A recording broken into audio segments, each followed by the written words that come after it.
Same current but different pricing. ஃப்யூச்சரில் India ஃபுல்லாக இந்த சிஸ்டம் தான் வரப்போகுது.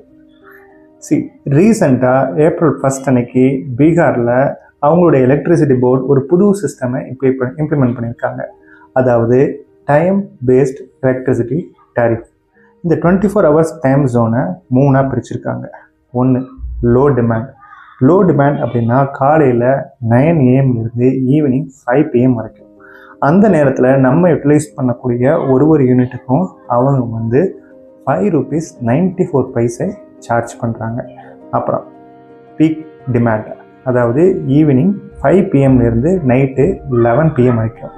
இந்த டைமில் நம்ம யூட்டிலைஸ் பண்ணுற ஒரு யூனிட்டுக்கும் they are charging ₹8.16. Then normal. இந்த நார்மல் அப்படின்னா நைட் 11 PM அடுத்த நாள் காலையில் 9 AM வரைக்கும் நார்மல்னு சொல்கிறாங்க.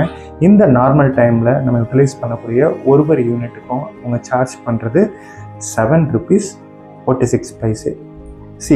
ஈவினிங் டைமில் நம்ம வீட்டில் அப்ளையன்சஸ் யூசேஜ் ஜாஸ்தியாகும். அதாவது ஏசியாக இருக்கட்டும், குக்கிங் அப்ளையன்சஸாக இருக்கட்டும், லைட்ஸாக இருக்கட்டும், ஜாஸ்தி ஆகும்பொழுது டிமாண்ட் ஆட்டோமேட்டிக்காக ரைஸ் ஆகும்.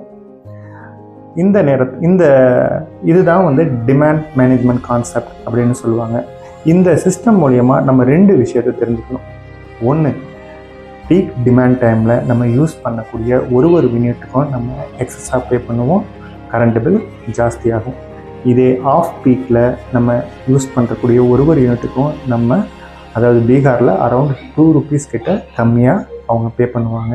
ஸோ அந்த டைமில் நம்ம யூஸ் பண்ணக்கூடிய போர்டபுள் வாட்டராக இருக்கட்டும், வாட்டர் பம்பாக இருக்கட்டும், அப்புறம் வாஷிங் மிஷினாக இருக்கட்டும், ஈவன் ஆஃப்டர்நூன் ஏசியாக இருக்கட்டும், அதற்காக ஆகக்கூடிய யூனிட்டுக்கு கம்மியாக தான் சார்ஜ் அவங்க பே பண்ண போகிறாங்க. ஓகே, ஃப்யூச்சரில் கரண்ட் பில் சேவ் பண்ணணுன்னா டைம் மேனேஜ்மெண்ட்டில் நம்ம பர்ஃபெக்டாக இருக்கணும். Be smart for the better world. Thank you.